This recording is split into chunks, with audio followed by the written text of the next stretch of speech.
Comment ça va YouTube? Oh les gars, avant de tourner cette vidéo, j'ai passé la pire nuit de ma vie. En gros, je vous explique, hier j'étais sur le plateau de Cyril Gane, le combattant français de l'UFC. On a fait un concours de celui qui tiendrait le mieux au piment. Très mauvaise idée, puisque j'ai dégusté et du coup j'avais vraiment l'impression que j'allais crever.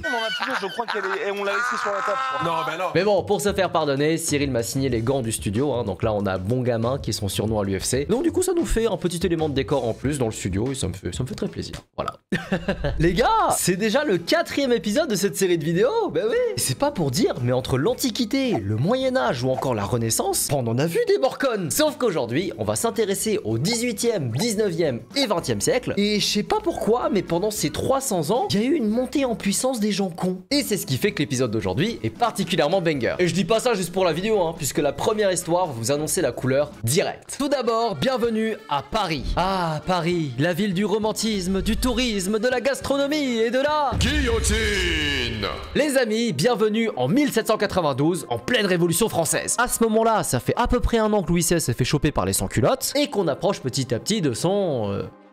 Sauf que sa tête, bah, elle va pas tomber toute seule, hein. Et du coup, on va s'intéresser à quelqu'un dont c'est le métier de décapiter des gens. J'ai nommé Gabriel Sanson. Gabriel, c'était un célèbre bourreau du 18e et il était issu d'une famille qui exerçait le métier de père en fils. Parce que c'était un truc qui se faisait à l'époque, j'imagine. En gros, un jour, Gabriel était chargé de guillotiner des faux monnayeurs et pour ce genre d'exécution, il était coutume de faire ça sur un échafaud très haut placé sur la place publique, histoire que la foule puisse assister à la mort du coupable. Vient alors le moment de la décapitation. 3, 2, 1. La lame coupe net, la foule s'exclame, Gabriel récupère la tête du condamné dans le panier pour la brandir à la foule et... il fait pas gaffe à là où met les pieds et il tombe du haut de l'échafaud, tête la première. J'ai glissé, chef. Je vous avais dit que ça allait commencer fort, hein. Bon, allez, la note. Alors franchement les gars, je sais pas trop quoi vous dire à part...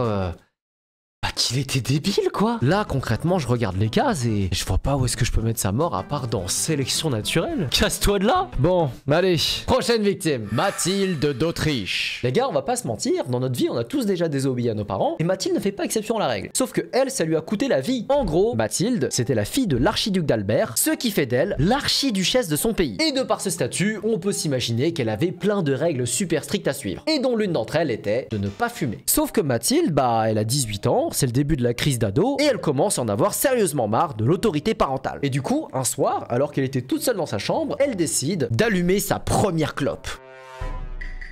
Ouh, rebelle.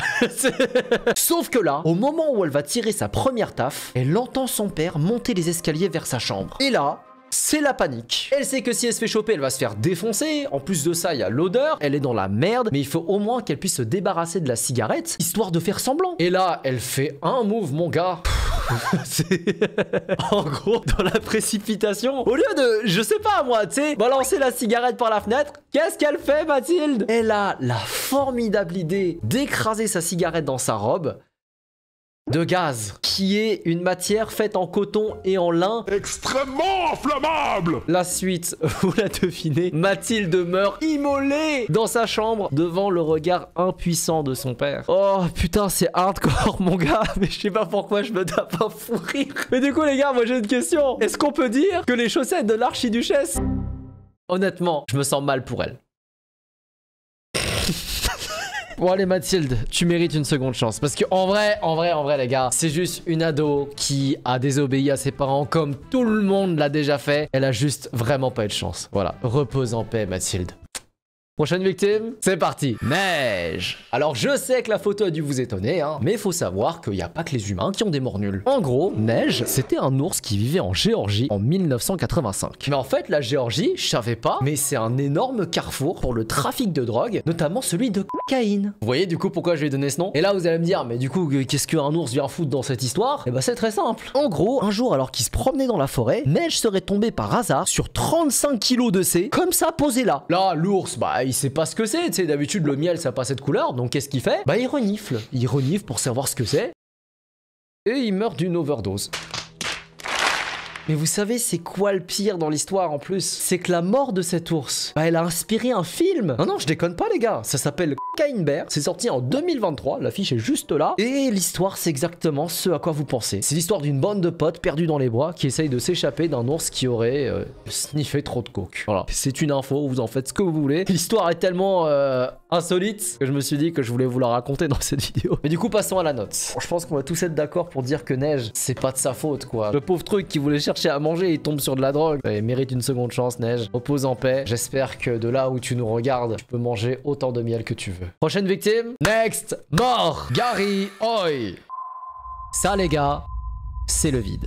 Certains d'entre vous pourraient éprouver de l'anxiété en voyant cette image parce que vous êtes atteint de quelque chose de très normal qui s'appelle le vertige. Mais il faut savoir que c'est pas le cas de tout le monde et surtout pas celui de notre héros, Gary Hoy. Puisque pour cet avocat canadien, tous ceux qui auraient peur de la hauteur, etc., c'est des chiffres molles. Bon alors déjà Gary, je t'emmerde, voilà. Et surtout, deuxièmement, peut-être que moi j'ai peur, mais au moins je ne suis pas con. Parce que lui, il a atteint un stade, mon gars, c'est l'ultra instinct des cons. Un jour, alors qu'il faisait visiter la tour dans laquelle il travaillait à des stagiaires, une pauvre fille a le malheur de lui dire qu'elle a peur du vide. Là, Gary, il se dit quoi? Il se dit, oh non, c'est pas possible, quelqu'un qui a le vertige, allô? Donc qu'est-ce qu'il fait? Notre avocat, pour prouver à la fille qu'elle n'a aucune raison d'avoir peur du vide, décide de démontrer que la vitre du building est incassable.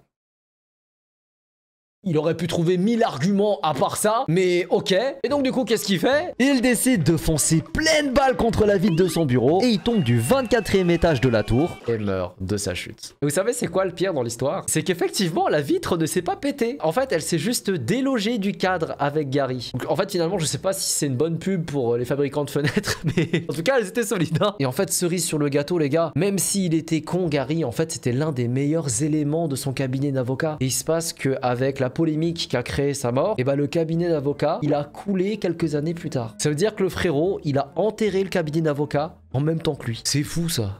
C'est une histoire à tomber par terre, voilà. Allez hop, sélection naturelle. Clément Vallandigham. Bon, lui ça va aller vite. Clément Vallandigham, c'était un politicien et avocat américain. Encore un avocat. Et le truc, c'est que quand tu fais ce métier, bah ça t'arrive de défendre des gens qui sont pas très recommandables, genre des tueurs. Et justement, en 1871, notre héros a été chargé de défendre un gars qui était accusé de meurtre par arme à feu. Alors dans ce genre de cas, lors d'une plaidoirie, l'une des stratégies que l'on pourrait adopter, c'est d'essayer de prouver l'hypothèse du suicide, histoire que notre client il se mange pas 20 ans de tôle. Bon ça, d'un point de vue moral, on peut en penser ce qu'on veut, mais c'est son métier. Sauf que lors du procès, alors que Clément tentait de montrer comment la victime aurait pu se tuer accidentellement, et bah il se serait tiré dessus sans faire exprès, et il serait mort en pleine plaidoirie. Oh merde! Oh c'est con ça! Mais c'est quoi ces gens? Ça ne s'invente pas ce genre d'histoire, c'est fou, c'est des débiles. Bon par contre les gars, si ça peut vous rassurer, dans son malheur, j'ai quand même une bonne nouvelle à vous annoncer. C'est que son client a été acquitté, ouais! Bah oui, bah... Et quelque part, il a réussi à prouver au juge que tu peux crever sans faire exprès en utilisant ce qu'il a fait. Bravo Clément, tu ne seras pas mort en vain. Donc rien que pour ça, les gars, même s'il était sacrément con... Bon allez, on va le mettre en mort en héros. Ouais, je suis d'humeur gentille aujourd'hui. Dernière mort.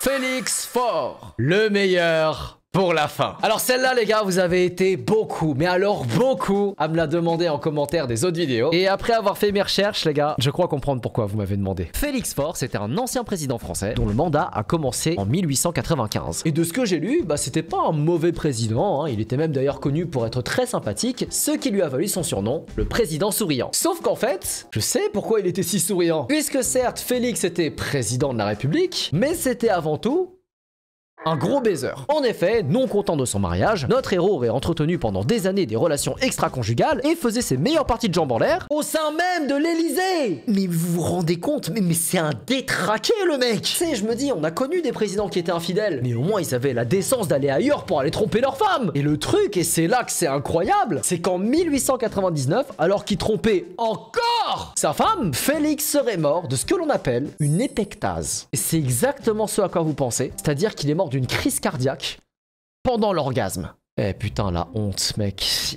À l'international, qu'est-ce que ça a dû dire quoi? My lord, est-ce que vous avez vu que le président français est mort? Yes, apparemment il serait mort d'une pipe. Je dirais même une pompe funèbre.